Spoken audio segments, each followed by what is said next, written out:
Na sequência das nossas atividades, hoje eu convidei o nosso caríssimo amigo, colega de labuta de profissão, Dr. André Luiz Cunha, é promotor de justiça hoje,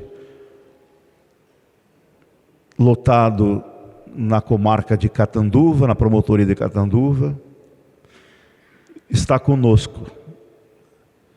Eu sempre falo, quando eu conquisto alguém para a nossa casa, isso é motivo de alegria. Ele, em razão dos afazeres, vem poucas quartas-feiras, mas de sábado pela manhã, quando dá, ele está presente. André, a casa é sua.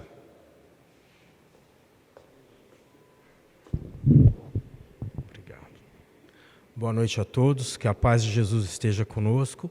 É sempre uma alegria poder vir aqui falar com todos vocês, ainda mais hoje que estamos iniciando uma filmagem, né? Se o Lélis tivesse me falado, eu teria caído na tentação da vaidade e teria me arrumado mais bonito, penteado melhor o cabelo, feito melhor a barba e colocado um perfume mais cheiroso, né?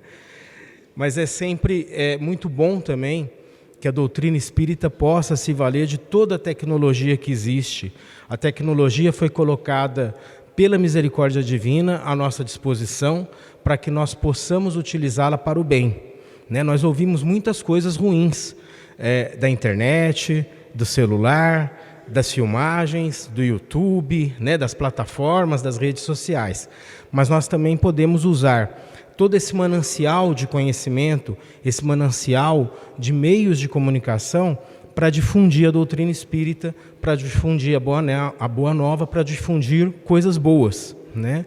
Então, quem participe, gosta de rede social, que use as redes sociais não para difundir notícias falsas que estão tão na moda, infelizmente, e que às vezes causam transtornos, né? Às vezes causam até transtornos físicos, porque uma notícia mal colocada pode levar a população a um equívoco e tomar alguma providência que não é a desejada, mas que possamos usar, então, toda essa tecnologia para o bem.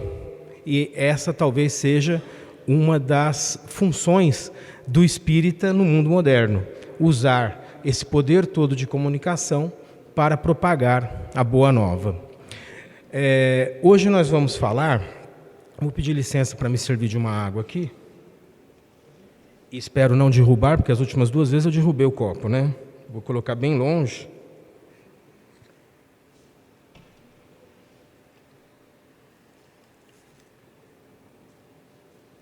E já que nós estamos falando de meio de comunicação, nós vamos falar de um meio de comunicação, mas um meio de comunicação espiritual e de extrema valia e de extrema força dentro da ordem espiritual das coisas, que é a prece. Nós começamos as reuniões no centro espírita com uma prece, nós terminamos as reuniões com uma prece. As religiões, todas elas têm preces, mesmo as religiões que não são cristãs. Elas também realizam as suas preces, cada qual da sua forma. E por que isso acontece? Porque a adoração a um ser supremo, a adoração a um ser maior, ela está presente em todas as culturas, em todos os povos, em toda a história da humanidade. Não importa a religião, sempre o ser humano teve a noção, sempre o ser humano teve a ideia, porque isso é inato do ser humano, isso faz parte da lei natural, isso faz parte da lei de Deus. Todo ser humano sempre teve a noção de que há uma força superior e que esta força superior é que regula, é que cuida das nossas vidas, é que cuida do nosso dia a dia. E sempre, em todas as culturas, em todos os povos, os seres humanos louvaram, os seres humanos pediram, os seres humanos agradeceram a essa força superior, não importa o nome que se dê a essa força superior, mas sempre os seres humanos adoraram alguém. Adorar, nós usamos hoje a palavra adorar para qualquer coisa. Eu adoro um jogo de futebol, eu adoro comer chocolate, eu adoro meus filhos, eu adoro minha esposa, eu adoro vir à casa espírita. Mas o adorar, propriamente dito, é uma palavra que nós usamos hoje na nossa língua como se fosse gostar. Mas gostar é menos que amar, e amar é menos que adorar. Adorar é muito mais intenso do que amar. Adorar significa respeito, dignidade, louvação. Significa que nós nos humilhamos, nós nos submetemos àquele a quem adoramos. E todos os seres sempre adoraram uma força superior, isso faz parte de nós. E uma das formas de adorar, uma das formas de externar a nossa adoração é a prece. Mas a prece não é só isso, e a prece não serve só para isso. A prece é um meio de comunicação, é um meio de transmissão de pensamento, de vibração. A prece é uma forma de caridade, e a prece é a principal e a mais fácil forma de comunhão da criatura com o Criador. Todos nós sabemos orar. Desde que nós somos crianças, nós somos ensinados por quem nos criou, pelos nossos pais ou por quem cuidou de nós, a orarmos. Faz parte do nosso dia a dia. Mas mesmo que não fôssemos ensinados, nós oraríamos, nós faríamos prece. Porque nós estaríamos sempre submetendo algum pedido a alguma força metafísica, alguma força espiritual que nós temos fé que cuida de nós. Só que a prece, ela não é tudo para o desenvolvimento do ser humano. Ela é um meio de comunicação, mas ela não é exclusivamente a forma que nós vamos usar para demonstrar a adoração. Isso tudo para dizer o quê? Que a vida contemplativa, aquelas pessoas que optam por passar a vida fechadas em si mesmas, por passar a vida fechadas num monastério, por exemplo, num templo religioso, e elas não se inserem no mundo. Elas dizem, eu vou passar a vida orando, eu vou passar a vida adorando a Deus. Existe mérito nessa vida? Existe um mérito, mas não um mérito absoluto, não um mérito completo. O Livro dos Espíritos, Kardec perguntou isso aos espíritos, e os espíritos foram até muito diretos, porque eles disseram, quem fica só orando, quem fica só contemplando e não se insere no mundo para realizar os seus deveres na terra, fica só adorando a Deus e não efetiva nenhum trabalho assistencial, nenhum trabalho de caridade, é quase como se não tivesse feito nada. Os espíritos dizem, quem não faz o bem é quase, e mesmo que não faça o mal, é como quem quase tão ruim quanto quem faz o mal, porque o ideal é fazer o bem. A vida contemplativa, portanto, da pessoa que fica permanentemente só em oração, existe um mérito, mas ela também não está sendo exposta aos dias a dia, às dificuldades do dia a dia da Terra, às dificuldades do dia a dia da nossa vida.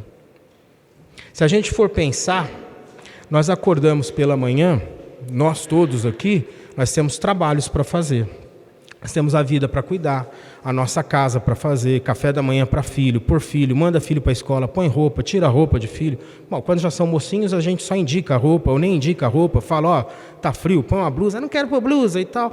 Aquele estresse logo pela manhã na casa da gente, é desse jeito. E a gente tem um ditador que se chama tempo, relógio, e nós temos que seguir o tempo, nós temos que estar no horário, no nosso serviço, nós temos que estar no horário, levando criança para a escola, isso é o dia a dia nosso. Depois chegamos no serviço, aí nós temos um colega menos acessível, temos um chefe despótico no serviço, nós temos algum cliente ou algum atendente, alguma pessoa que vai até nós que já chega de forma mal educada. Então nós estamos sempre no dia a dia sendo testados, sendo treinados. E aí é o momento da gente mostrar que a gente adora a Deus. Não é só na hora que a gente começa a fazer uma prece. Não é só no momento que a gente está louvando Deus com os nossos pensamentos, ou às vezes até com as nossas palavras simplesmente. Mas é no dia a dia, no momento de atender as pessoas que nos chegam de forma irritadiça, com paciência, com educação. É nesse momento que nós mostramos que somos verdadeiramente cristãos.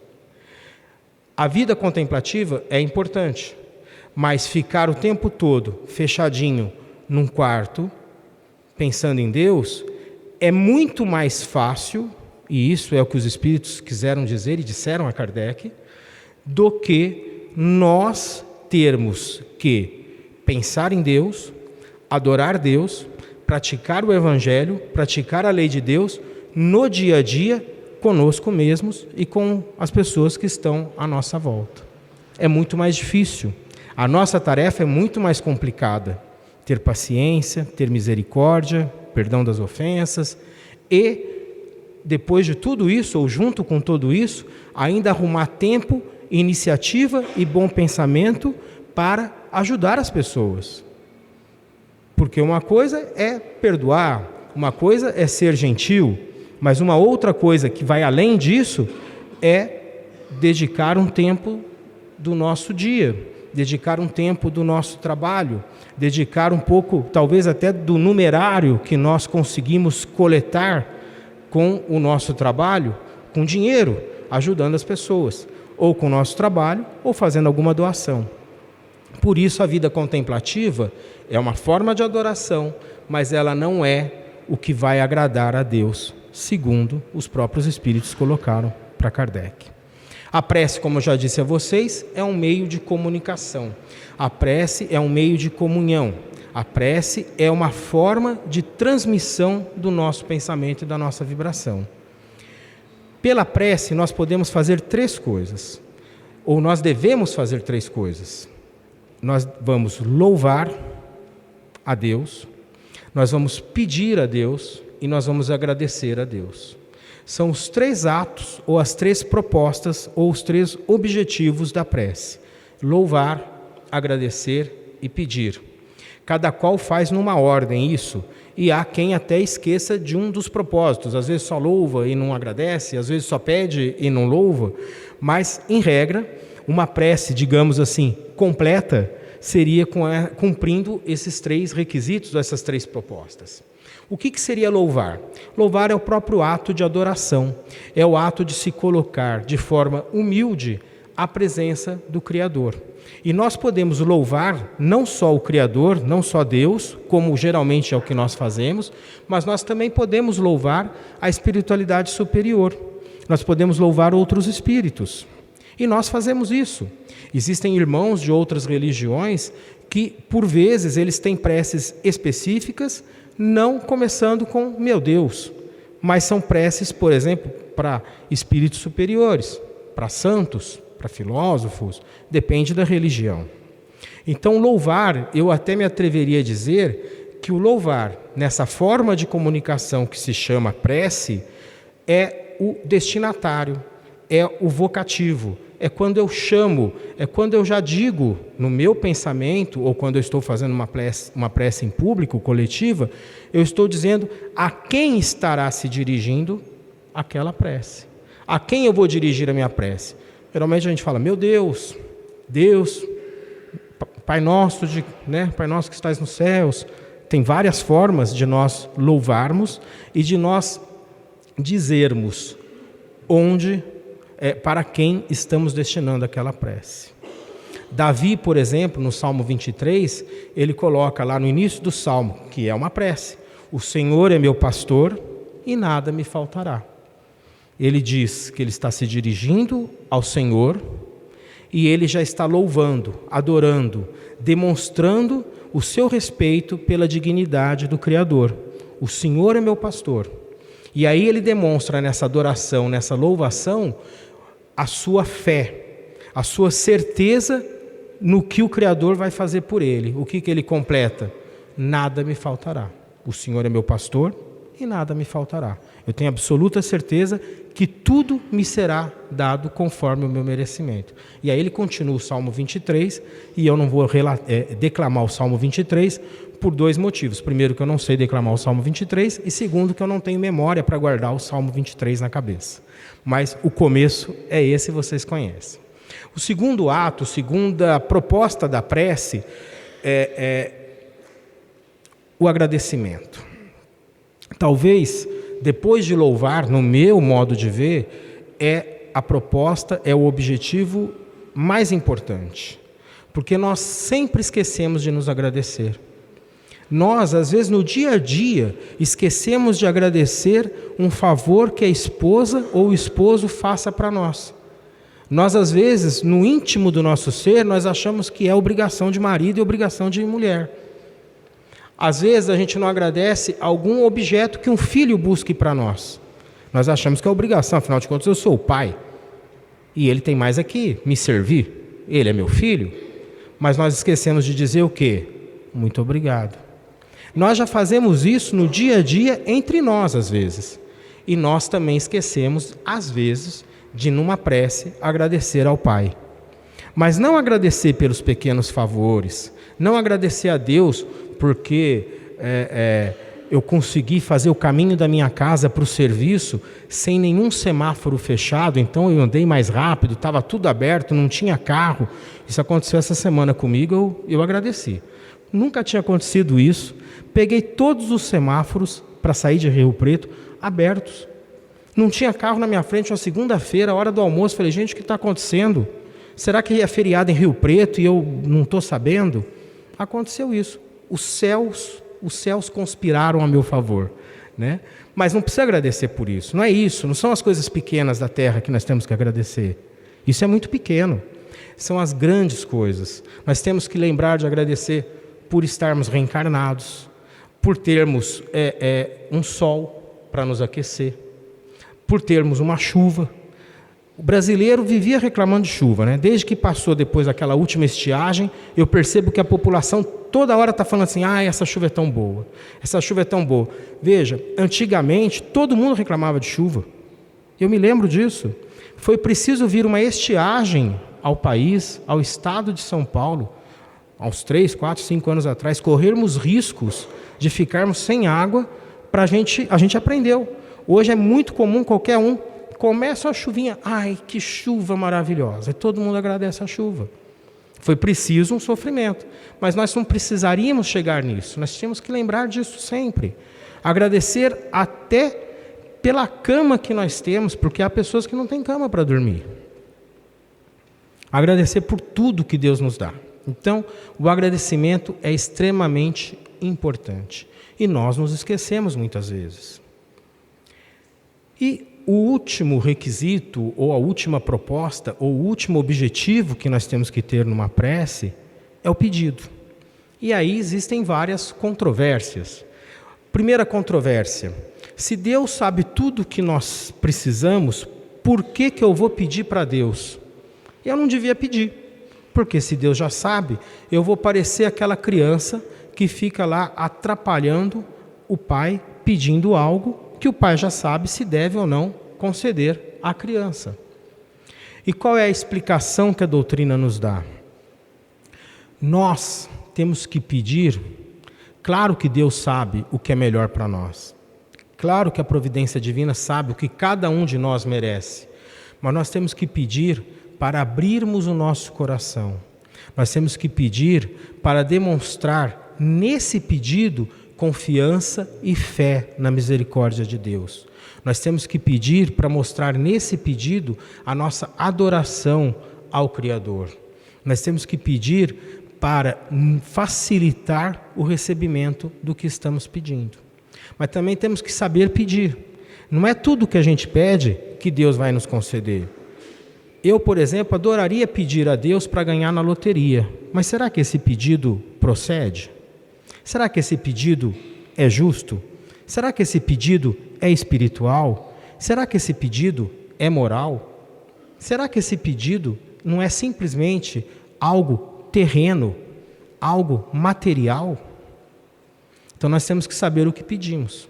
Nós sabemos, evidentemente, que para receber uma dádiva, ou para receber uma ajuda, um auxílio de Deus através da espiritualidade superior, nós temos que primeiro precisar daquilo, e Deus sabe o que nós precisamos, e nós temos que ter merecimento por aquilo, e Deus sabe se nós merecemos.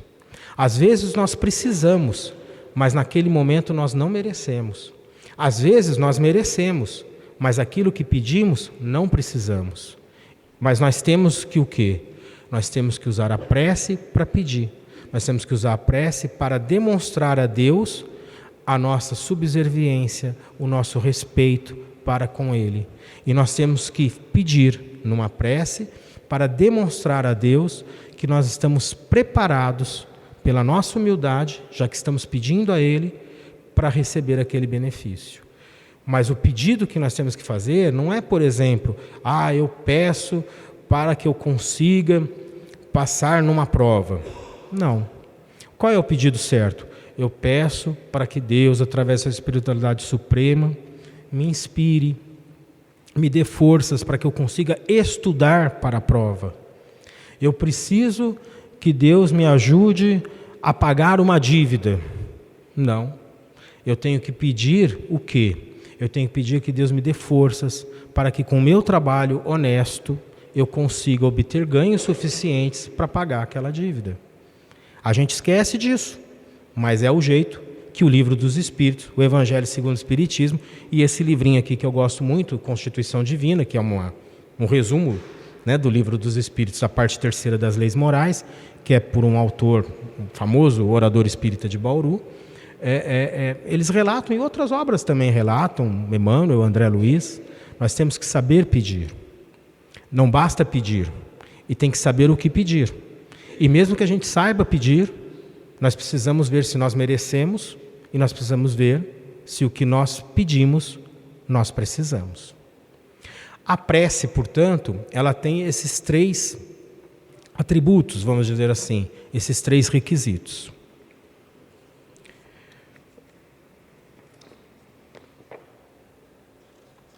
Agora eu vou precisar da minha cola, porque...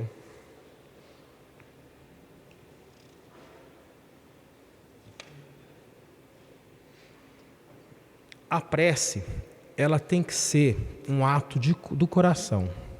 A prece, ela não pode ser apenas falada pelos lábios.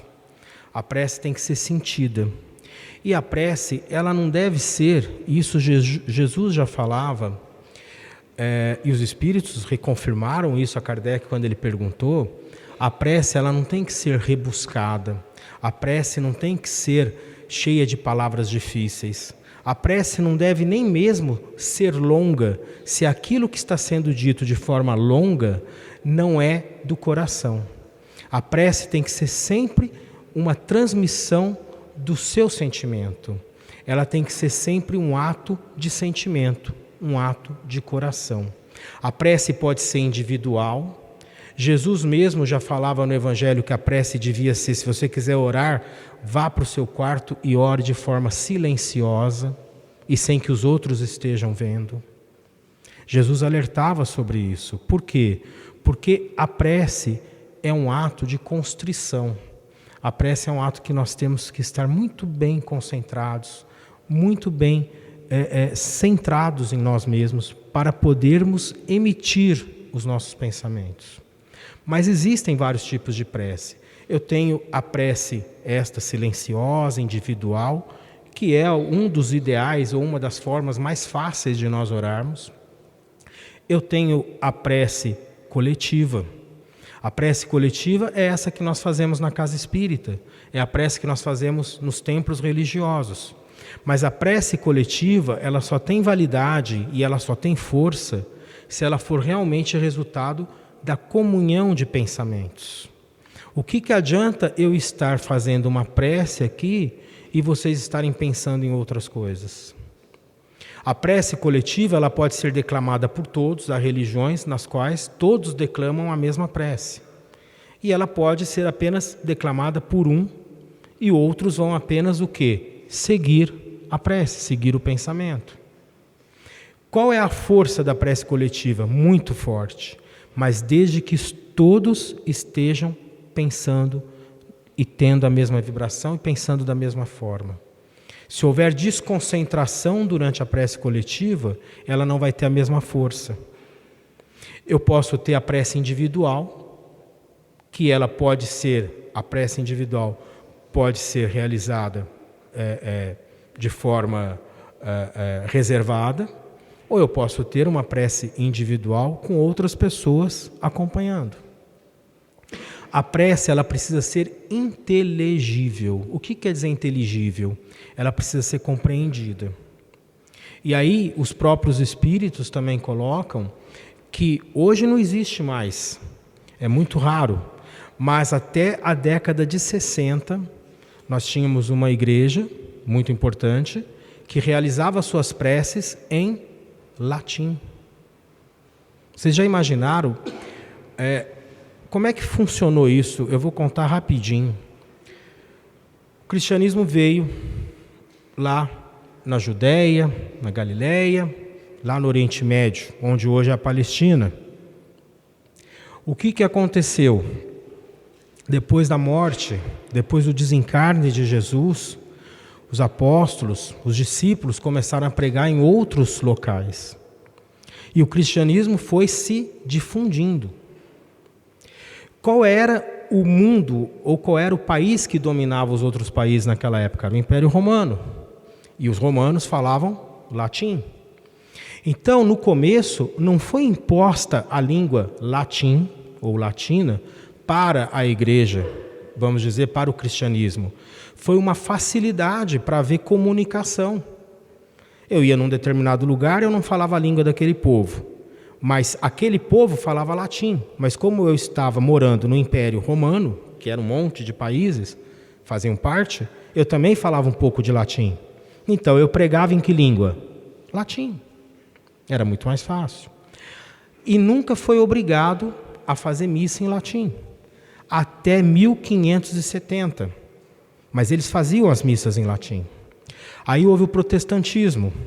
A princípio, Lutero não queria deixar, na sua forma de pensar, deixar de rezar em latim. Mas aí outros líderes protestantes falaram, não, para que possamos difundir melhor a nossa fé, precisamos orar e precisamos escrever Bíblias. Em que língua? Na língua que o povo entende, porque já quase ninguém mais entendia latim. Só as classes mais estudadas e os padres. Aí, para combater os protestantes, que começaram a rezar em seus templos na língua de cada povo, os católicos decidiram, num concílio de Trento, em 1570, a colocar que todas as missas teriam que ser em latim e que os padres rezariam de costas para o povo. Quem chegou aí a uma missa, antes de 1960, lembra disso, ele tinha que ficar olhando para o altar e de costas para o povo. Isso foi de 1570 até 1961. Vejam que dificuldade. E já quando veio a codificação de Kardec, ele falava o óbvio. O que ele falava? A prece tem que ser inteligível. O que adianta eu orar num outro idioma? Ou o que adianta eu orar no mesmo idioma, mas com palavras difíceis? Porque a prece tem que ser sentida. As preces, elas têm que ser de forma que todos nós possamos acompanhar. Quanto mais longa a prece, mais risco, talvez, de nós perdermos a atenção e a concentração. A não ser que todos nós consigamos, numa prece coletiva, estarmos unidos no mesmo pensamento e sentimento, que no nosso atual estágio talvez seja difícil. Então é muito importante levarmos em consideração esses ensinamentos. E a prece não pode ser usada para, por exemplo, mostrar orgulho. A prece não pode ser usada para dar conselhos para os outros. Eu já contei isso uma vez aqui, é até engraçado, mas é triste ao mesmo tempo. Em uma reunião de mocidade espírita que eu fiz parte, as pessoas... Era uma reunião administrativa, mas a gente começa com uma prece, termina com uma prece. Aquela determinada ideia, ou aquele grupo cuja ideia não foi a vitoriosa, porque tudo é democrático, foi colocada uma ideia e um grupo perdeu na votação. Aí uma pessoa daquele grupo pediu para fazer a prece de encerramento. Aí na prece ele começou: que Deus perdoe o grupo que não entendeu a nossa proposta. Gente, é engraçado, é engraçadíssimo, eu estava lá, mas é uma prova de que nós ainda não entendemos, nós do Centro Espírita, não nós aqui, mas esse grupo que estava lá, e eu também fazia parte, nós não tínhamos entendido para que serve uma prece. Jesus lembra, ele conta essa parábola, que havia um fariseu e um publicano. O fariseu estava orando no templo, na sinagoga, eles eram judeus, e o publicano também. E aí o fariseu, que era um representante do judaísmo, da religião dos judeus, mais radical, vamos dizer assim, que se achava mais seguidor dos preceitos do judaísmo, ele dizia do publicano. O publicano era um cargo público. O publicano no Império Romano era o coletor de impostos. Como os judeus, e ninguém gosta, né? Não só os judeus, ninguém gosta de pagar imposto, então o publicano era tido como uma pessoa de má vida, porque muitos publicanos realmente, eles cobravam o imposto para o governo dos judeus e para o Império Romano e pegavam um pouco para si. Então, por causa de um ou dois que cometiam corrupção, eles achavam que todos não prestavam. E no Evangelho, volta e meia, quando querem falar mal de alguém, usam, não no Evangelho, mas Jesus quer dizer que alguém falou mal de alguém, ele usa a figura do publicano, né? Então o fariseu dizia assim, na sua prece a Deus: Deus, eu sou uma boa pessoa, eu sou um bom seguidor da sua justiça, mas eu não faço como aquele publicano. Então na prece dele, ele ficava criticando o outro, que estava rezando no mesmo banco, lá no mesmo templo. O publicano, por sua vez, só dizia assim: Deus, tenha piedade de mim. Aí Jesus completa dizendo que qual prece valeu mais? A do fariseu ou a do publicano? Evidentemente que a do publicano. Neste livro aqui, o Richard Simonetti, Constituição Divina, ele lembra um caso que eu já ouvi vários oradores espíritas contarem, vocês já devem ter ouvido também, de um senhor escravo que não tinha letras, que por conta da sua situação de escravidão, uma situação extremamente inferior, de extremamente dificuldade, ele não era dono, por conta da escravidão, nem de si próprio. E isso vigorou no nosso país, infelizmente. Mas ele, mesmo naquela miserabilidade toda, ele era feliz. E todo dia de manhã, antes de começar o seu trabalho, ele falava assim: Pai, preto velho está aqui. Pai, preto velho está aqui. Ele só falava isso. Mas isso ele falava com o quê? Com sentimento. Vamos dizer, nessa pequena frase, ele louvava, ele agradecia e ele pedia. Então a prece não precisa ser nada muito longo, a prece não precisa ser nada muito rebuscado. A prece, quando é coletiva, tem que ser compreendida por todos. Quando é individual, nós temos que simplesmente colocarmos a Deus aquilo que sentimos. Temos que fazer sempre a prece com o nosso coração. É muito importante que vocês sempre pensem que numa prece nós estamos efetivamente entrando em comunhão com o nosso Criador. E nós podemos orar por nós, mas também podemos orar pelos outros. E não deixa também de ser um ato de caridade, a prece. Existem preces verticais e preces horizontais.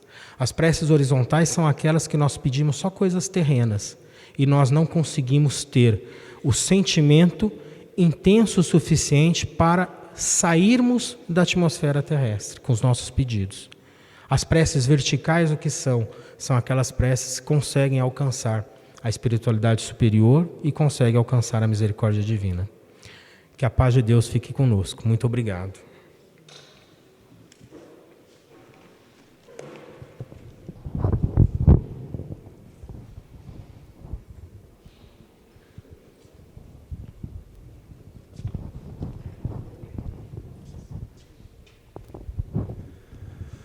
Nós agradecemos o doutor André.